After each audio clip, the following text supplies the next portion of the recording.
Hello everybody, welcome to the player card reviews for the Circle Undone Deluxe expansion. We're not too far behind. Which is kind of weird for us, really. Yeah, normally Considering that we want to play with the cards for a little bit, this is actually kind of where we want to be. Yeah, so that's why it takes us so long, because we actually like to play with the cards. Unless you get to this first card. So Interrogate, it's a Guardian event that costs 2. It commits for a fist and a book. Parlay, choose a humanoid enemy at your location and test Fist 3. This test gets plus X difficulty, where X is the chosen enemy's damage value. If you succeed, discover 1 clue at your location and 1 clue on any other location. Yeah, this card's not great. I was playing in a solo run for a very short time. It was the first card that came out of my deck because it turns out It's trash. there's too many variables going on here. There has to be a clue at your location. There has to be an enemy at your location that is humanoid and still alive for a reason. With also optimally little damage value. Yeah. And you have to pass a test. Yeah. It's just not good. It's not good. I'm not even going to spend more time on it. The art's cool. You! Wait for the bus to go by outside. You can close that window now. It's probably Yeah, sure. Go for it, Travis. I mean, I didn't mean me, but you know. Delay the Inevitable. This is an event. Guardian costs 2, commits for a fist and a foot. Fast. Play only during your turn, attached to an investigator at your location under his or her control. As a reaction, when you are dealt damage and/or horror, discard Delay the Inevitable and cancel all damage and/or horror just dealt. As a force thing, when the Mythos phase ends, you must either spend 2 resources or discard Delay the Inevitable. So this is basically like a body shield that you gotta pay for a little bit until you can. It's pretty sweet. I like it. You just play it when you're going to take a bunch of damage, or you play it for free. It's also got some pretty real subtypes here. Insight, so you can put it in Joe Diamond's Hunch deck. It's a spirit, so Calvin Wright can play it. Yeah, and tactic, tactic is blue, so whatever. This does seem to work well with Joe Diamond because you don't have to pay that 2 at the start. It's basically otherwise you have to pay 4 on the first turn to. Only if you didn't use it the first time. Yes, yeah. But it would have been solid in Travis's deck, I guess, if I'd thought that far ahead. Yeah, if you didn't build the deck the day we were playing. No, I didn't think you were gonna have grenades and you could kill me with them. Baby. That's would have been alright with that. And you wouldn't die. Oh, yeah. Alright. Next up, just breezing through these ones. They're pretty speak for themselves. Steadfast. This is a skill commits for a brain and a fist. While you have 5 or more total remaining health and sanity, Steadfast gains Brain Fist. While you have 10 or more, it gains Brain, Fist instead. So this, I enjoy the majority of these cards, except for probably the yellow one. The yellow one's pretty soft. Yeah. I think this is the best one of the cycle. Yeah, I agree. Because if you have less than 5, you're probably going to die anyway. Mm-hmm. Yeah, and it's especially at the start of the game, it's you sometimes just in the first few turns you draw that Mythos card, especially that needs brain, that you're oh no. Yeah. The green one also might be a lot better than I'm giving it credit for, but I think the green one's also quite good. This one's and it's very good in blue decks because usually you need to punch things hard, and this helps you do that. But also you need to pass brain tests. And most blue characters usually don't have bad brain, but it's usually middling. Yeah, and this helps you get to the point where you're comfortable taking the test. Yeah, there's a lot of tests that are brain tests, and if you fail, they do horror, and that's bad. Yeah, you don't want that. Excuse me. Yeah, I think it's gonna be it's gonna be in a lot of our decks for our big goon boy. Ace of Swords! Let your arrow fly true! This is a 3-cost asset that costs 1 experience. It's a tarot card. So you have 1 tarot slot to put your tarot cards in and just be a cool tarot collector. You get +1 fist. When the game begins, all tarots have this effect. If Ace of Swords is in your opening hand, put it into play. This is one of the good ones. This is my favorite one, though I recognize that it is not the best one. It's just you feel when you look at the card and you're it's going to be my opening hand. I'm going to get +1 fist at the start of the game. It's going to be fantastic. Yeah, even paying 3 for just static +1. It's still very good. That's very, very good, especially at higher difficulties. Yeah, that's why with this one, is one of the better ones because fist you just you use it all the time. Yeah. If you're playing a character who's going to want to make fist tests, it's pretty much the only test you're really going to be trying to make. All right. We have a fingerprint kit. What a cute little thing this is. It's a 4-cost asset in the Seeker color. It commits for a book and takes up a hand slot. It has 3 supplies. It's an item and a tool. As an action, you exhaust Fingerprint Kit and spend 1 supply to investigate. You get +1 book for this investigation. If you succeed, you discover 1 additional clue at your location. This one's pretty okay. It's a little. It costs a little bit much for what it does, but like at the level 0, it's fine. Yeah, I think if it cost 3 or it came into play with 1 more supply, like if this was actually mirrored 45 automatic, but for clue gathering, I'd be pretty happy with that. As it stands, it is a little bit expensive to run out. Yeah, it's fine though. Yellow typically doesn't have a lot of sinks for its resources, so being able to dump them in this is not bad. Yeah. I wouldn't feel bad about it. Yeah, and using supplies does make it easy to reload. If that's something you care about. If that's something you're trying to do. What is this card? Oh, this card's very Connect conditional. the dots. 4 cost. man. I hate conditional. It's an event. Commits for 2 books. It's an insight. Connect the dots. Fast. Play after you discover your last clue, your location. Discover 2 clues at a location with a lower printed shroud value than your location. Okay. This one looks like it's really good, and it's one of those cards where you sit there and you're like, man, I'll imagine the perfect scenario where this happens, and it just never I happens. guess I'll commit this for 2 books. Yeah, for like this test. Yeah. That is something it has going for it. It commits for 2 books. It's basically a... I remember what that skill is called. I forgot that one too. I was trying to think of it too. I think that one's called Intellect. Perception? Perception, that's right. Perception. Is it? Intellect's like the name of the book thing. Let's find out. I'm curious. Anyway, but like it almost never happens. And when you have to have the 4 resources and have this card in your hand and do it and have another location. Yeah. It's just there's so many Perception. and something else and something else and something else, and that never bodes well. The way we play the game is also very bad for this one, where we tend to move through things and solve them one at a time. If you were to possibly play in a more slapdash manner, where you big brain plays, just kind of went through and ran things. Yeah, it might also be good with stuff behind, like with 2 people, where someone's specifically, and you could be like, okay, I'm gonna save these clues because I know I'm gonna pick them up later. Yeah. It's still. You do get a lot of money because you have a lot of cards. So in yellow, as Travis said, having something to spend your resources on. It's not awful. Like the resource cost isn't really one of the prohibitive parts of this card. Yeah. No, it's just like one of them. It works very well with working a hunch, where you can discover a clue at a high shroud location without making a test, and then you can play this to pretty much just discover 2 clues anywhere. Yeah. Overall, I'd say this card is fine, maybe a little bit less than fine. It's all right. It's all right. Yeah, it's all right. It's all right. It's okay. This one is the worst one of the cycle. Curiosity. It's a skill comes for a brain in a book. While you have 4 or more cards in hand, Curiosity gains a brain in a book. While you have 7 or more cards in hand, Curiosity gains brain, book instead. So you have 8 cards in hand. You're like, finally, my Curiosity is going to be super great, and you put it down. So 8 is a thing. High cards. Yeah. This is too many. This is not a good card. Yeah, it's just It's the bad one. You look at threshold it. is too difficult to hit. It's not awful. Like it is. If you're playing yellow most of the time, it's gonna be guts or perception. It doesn't draw you a card, which isn't bad, but it's it's not great. Yeah. Yeah, because I remember when we were doing the thing and it was in someone's deck. I think Bryn was playtesting at a certain point, and it was I had one of those things. Because I was playing Jerome in the prequel part, and he starts with 2 curiosities in his hand. He's a curious guy. That's what he does. I just used them to discard to cancel treachery events because they're worth 2 book icons. I tried it in Joe, and I also tried it in Norman Withers, and it was just Yeah.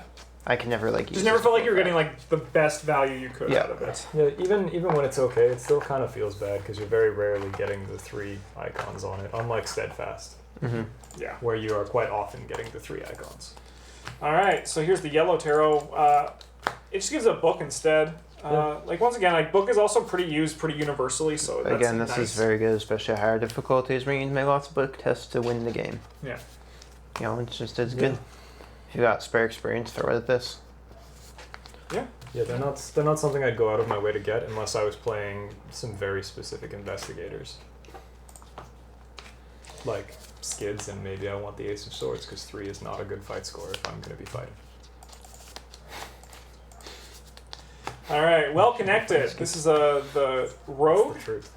2-cost asset commits for a book. It's a condition. Limit 1 per investigator. Exhaust while connected. You get +1 skill value for every +1 skill value for this skill test for every 5 resources you have.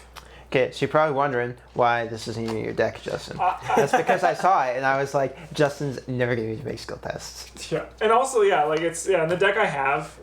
It's, Also, I didn't think you were real. Like, I thought you were gonna be like hovering around like 10ish resources and like this is like +1, +2 a turn. That's like so. Yeah. But man, I didn't think you'd like. I have 25 resources. +5. I can do anything. I thought you were like gonna do things. This is for a green archetype that they've been printing some cards for. That's like a dragon archetype where you want to gather as much gold as you can and hoard it forever and never let anyone touch it. Don't play this in Preston, it's really bad. You have to spend all your money. Yes, forever. Otherwise nothing counts.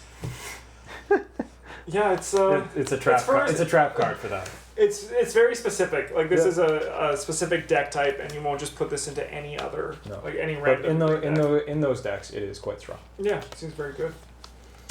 And it's the debt card from Eldritch Horror. It is the deck card from our Eldritch Horror. Yeah, we've seen that a lot. Mm-hmm. All right, money talks. This baby is pretty sweet.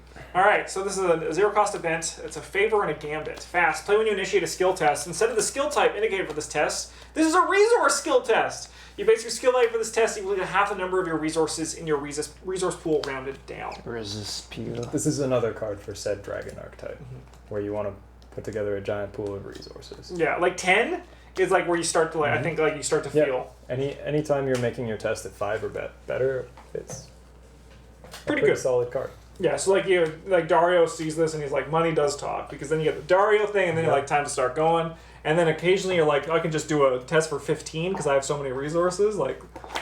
Don't mind if I do. You know. Yeah. It's cool, but I will say though, playing with this because it does not commit for any symbols. Sometimes you look at it and you're like, well, this card is gonna just sit here dead for the longest time, which is the only thing I would knock for it. Because otherwise, if you don't already have a giant pile of money, yeah, you're just kind of like, okay, this card does nothing for the longest time. It doesn't help. Yeah, yeah. If it had, I don't know what symbol it would commit for, like maybe it can't, like yeah, it would just be wild if anything, but whatever. Yeah, I still think this is a great card. Doesn't need a symbol to commit. All right, cunning. This is skills. The green one commits for a book and a foot. While you have 5 or more resources, cunning gains book, foot. While you have 10 or more resources, it gains book, foot, foot. So this goes on the same thing where you're doing something good, you do something good, you get a bonus. You do something great, you get a bigger bonus. I think this one's very good as well. Yeah.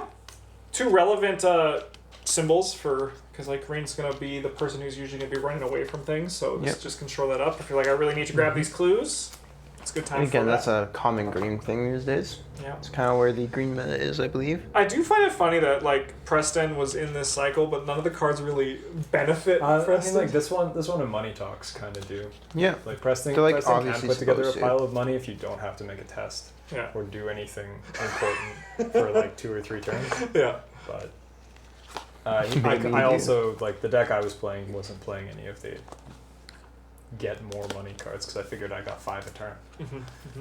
But that's not actually how it works. Well, yeah, not exactly. The family gets the money. Yeah. All right, well, it should be no surprise. We're on the tarot card for it, which is the moon, which gives green their symbol, which is the foot symbol. So you get +1 foot. Message from your inner self: run fast, avoid your problems, is what it says. You can outrun all your problems. Yeah, like it, same kind of thing. This Still one's relevant. Solid. I think it's one of the, it trends to being one of the worst ones. I argue probably this is the 3rd worst tarot card. I mean, like, the worst one's the red one. We can agree on that. Yeah. Yeah, the red ones. I think it's tied between the red and the neutral. But oh yeah, I think the neutral one's awful. The red one's good for exactly one person. Yeah. But anyway, like this one is fine. It makes you evade harder. What more do you want? Yeah, if you're Finn, then that's exactly the only thing you ever want. Yeah, which is running. Run better. This card is sick though. All right, we're now onto the purple, the Mystics, a 0-cost event, commits for a wild. Fast, play when an encounter card or enemy attack will cause you to do one of the following. Choose one. Discard cards from your hand, lose resources, lose actions, take damage, or take horror. You ignore that aspect of this effect. Each other aspect resolves normally. So an enemy attacks you, and you're like, no! Makes you discard cards? No! Makes you do anything else? Well, actually, specifically those things listed on the card. No. No, this card is like part of the archetype that, and the reason that I enjoy purple cards so much is that you get to say no to the game. I will say, it's though, very fun. I find it, going back to Money Talks, that they're like, this card has a wild symbol on it, and this card already on its own is so much stronger than Money Talks. Yeah, but Money Talks is basically a skill card already. It's a skill card in like spirit. It's like you're committing it when you play it, right? Whereas this isn't. This is an event. This goes to my thing that, like, when you get Money Talks, you don't have money. It's like a dead card. Like, it does nothing for the longest time. Yeah, but if you get this card, well, then what's if the game doesn't do anything? The game doesn't do anything to you, then nothing matters. Well, no, I mean, like, if you're playing Money Talks though, and you can't consistently have money, then why are you playing it? No, that's what's that's like, fair. that's Like, there was times like that's your fault, not the card's fault. I mean, I think it is detrimental to the card, like, because you can sometimes lose your resources through other effects, right? Like, that's not unfair, but at the same time, it's also a level 0 card. Like, yeah, that's fair, but so is this, and this card is like but this is a purple card though. Purple cards get to be degenerate. Yeah, I know, but that's what I'm saying. Like it's I want more. Like, green could be even a bit more broken, right? Green can have a bit more fun. Green's not allowed to be good. That's what I like about them. This card's great though. Like, this card is, even with the wild. Once again, don't use it for that. It's like unless failing the said skill test is going to kill you through one of the ways that are not printed on this card. Yeah. If that is going to happen, maybe the wild's on here. Same with Ward of Protection as like the desperation or idiot switch, where it's like, I'll just commit this. I think this card is actually better than Ward of Protection. This card does not stop Ancient Evils, and that's a massive drawback. Yeah, but I'm with you on that too, Travis. You know, in like some things, I also found out that Ancient Evil doesn't cancel Surge, because Surge is not part of the Revelation effect, right? But yeah, this card is very strong, and you feel powerful when it's in your hand, which is the purple way, because purple can just do anything. All right. Eldritch Inspiration. This is a 0-cost event. Commits for a brain and a book. Spell and Spirit. Fast. Play when you resolve an effect on a mystic card that triggers when one of the fuck you symbols is revealed. Either cancel that effect or resolve it an additional time. Oh, I know. I'll make us lose 6 of our breaches. So this card is like for a purple archetype that isn't particularly good. Yeah, like if you're playing Jim, it's alright. Yeah, he's like, I want to draw skull tokens and trigger skull effect. It's not the thing. I don't think the archetype can be good. I just don't think it has quite all the cards there yet. Yeah, I think so. Like, it's pretty solid if you're playing with some of like the big purple spells that have like a fairly high risk reward ratio to them, like Shriveling 5, where it does a ton of damage. But if you draw one of these tokens, you take 2 horror. 2 horror is nothing to sneeze at. Yeah, like maybe you want. You could resolve it in additional time though. Yeah, like if you're in like a big spells, or maybe like the big spells that have like positive effects, like when they start printing those. They won't print big spells with positive effects because it's not. Well, there's that clue searching one. Yeah, like there's a bunch of the ones that don't use charges that do something positive when you draw one of these. You could do those again. I don't think the cards quite exist. I think that this will be something that will like in a while we'll be like, wow, this card's actually really great in this deck right now, right? Yeah. But right now it's. You could also use it with Rite of Seeking to not lose the rest of your turn. Yeah, but then which would be pretty alright, but that means you put a card in your deck for that. Lose your turn twice. Yeah. The art on this card's sick. It is. Prophecy commits for a while. While there are 3 or more doom in play. Is it? Yeah. It is Prophesy, yeah. Prophesy, while there are 3 more doom in play, it gains a wild. While there are 6 more, it gains wild. This is like, I think this is the best one of the cycle in the one that it belongs to, like in the deck that's good. Yeah. You just don't want to put this in like. You can't just jam it in anything, but like in Mary Lambeau, this card is insane. This card is always 3 wild symbols, and that's so good. Mm-hmm. That's like any of the other ones, but like any of them and all the time, with no condition really. I would say Steadfast is a better card than this one because if you're playing blue, you probably just want it. Mm-hmm. But Travis is right. When this card is in its archetype. Yeah, when it's good, it's really good. Yeah, but also like if you're not playing the archetype, you shouldn't be playing it. So, if you're not playing an archetype that has control over the doom in play, maybe doom in play cards are not so good for you. Your thought process is, well, the game's going to add doom, so this card will get better. I mean, like, it's not awful in that case, but like... It's still fine. It's still very good. This is the best one. This is the best one. You get +1 brain. That's it, yeah. You get +1 brain, it's in the color that wants to use brain for every test. Yeah, that's it. That's good. Do you think when the designer was making these, he was like, all right, everything's great. Then he looks in the survivor one, he's like, ooh, what do they get? Just Oh, it all lined up so. Oh no. He's like, what other stats are there in the game? And you just slap them on there. Yeah, because everyone gets the thing that is great for them, and yeah, this one's just great.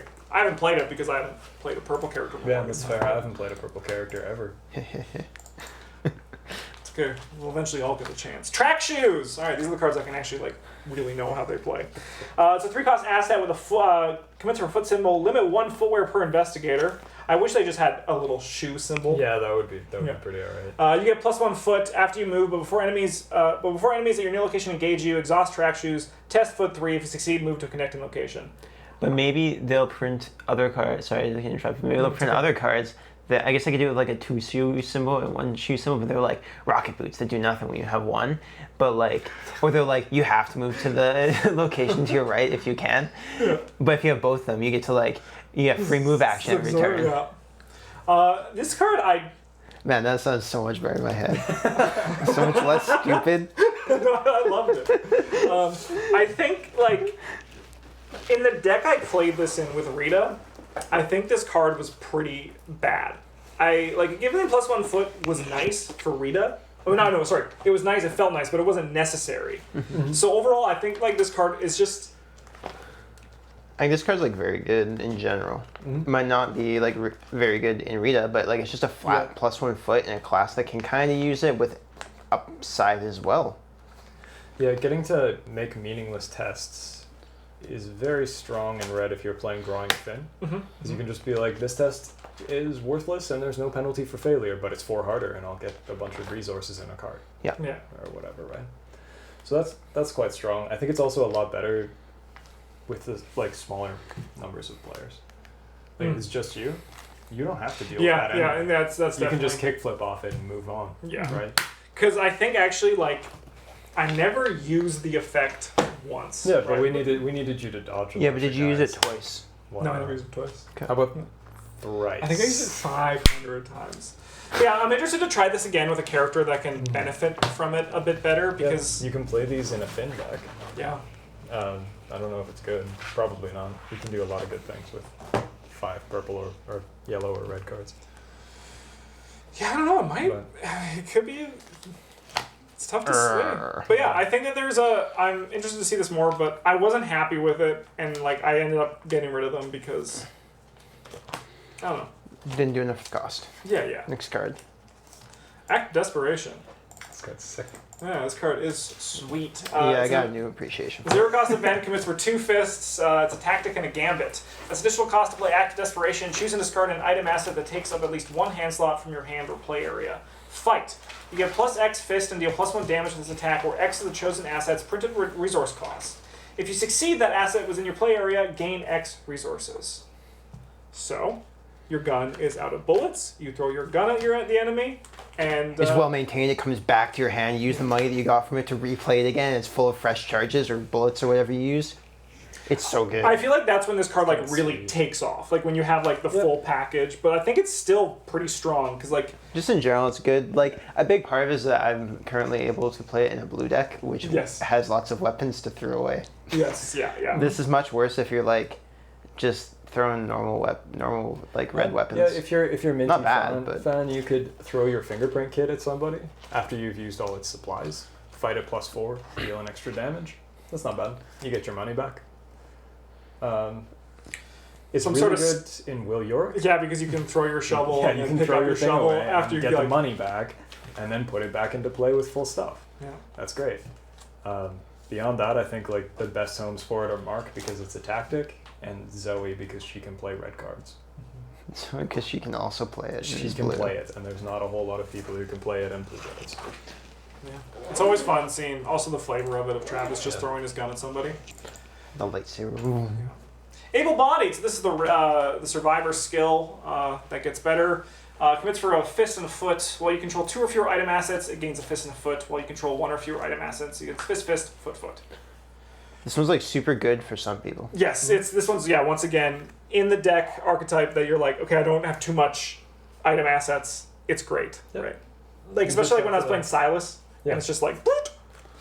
You just have to build your deck around it, kind of. I've noticed with the Circle Undone, there's a lot more cards that are now like, this is like specifically for this archetype as opposed to. Well, they don't need to print general cards anymore, right? They can afford to spend cards on niche archetypes that don't have the support. Yeah, so it makes our reviews a little bit less exciting, but the cards are just all getting. Like this next card, it's good in exactly one deck.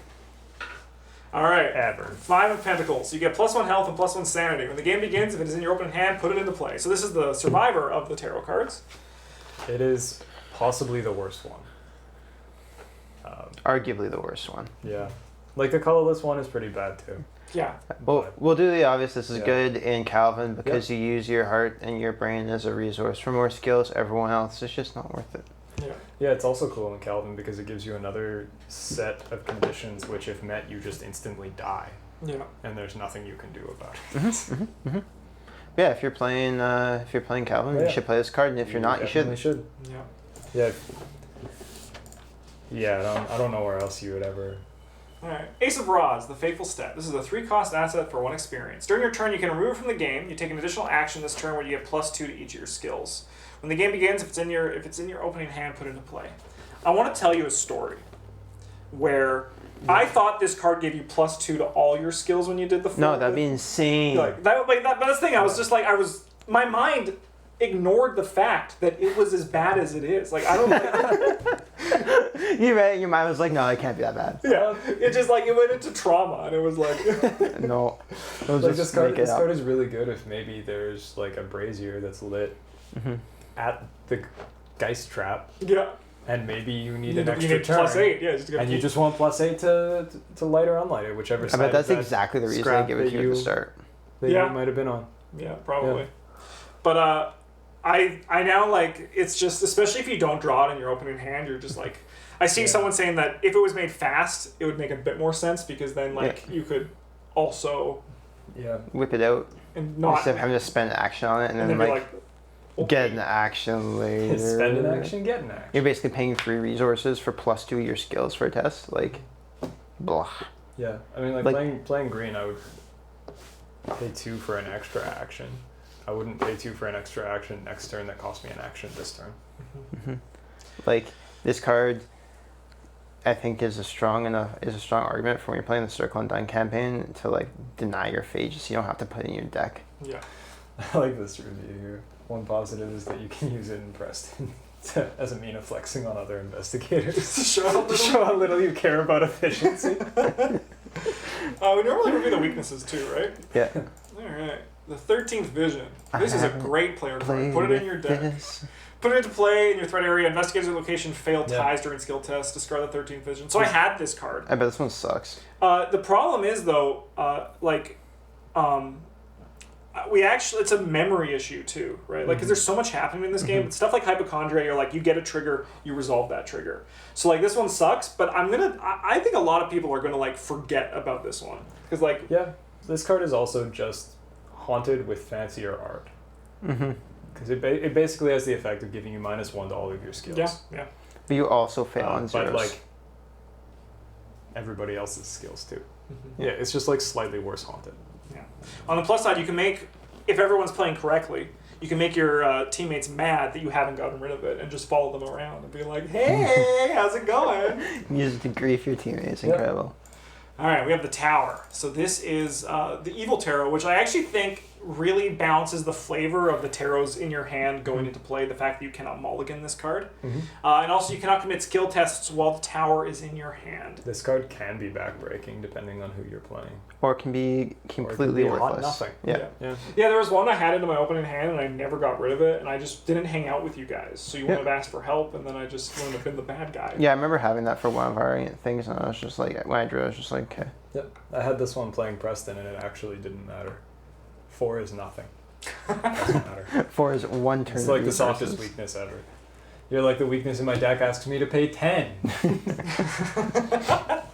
Well, that is the Circle Undone. Thanks for joining us. Let us know in the comments below. I'd love to seeing what you guys think, and then because you guys are usually have much different opinions than us. So Fair final note though, like if you're looking for just cards to expand your card pool, like would not recommend this scenario if you don't have lots of, or this box if you don't have lots of other content already because it provides many niche cards as opposed to generalist cards. And they'll kind of really restrict your deck building options. Yeah. Yeah, Travis is 100% right. So, because some people watching this might be newer. So we don't recommend this. Like well, for your first one. I was getting there. Justin, please. As a beginner product, Yeah, anyway. yeah. It's got a lot of cool things going for it. Just not a lot of widely playable cards. Yeah. Thanks for watching.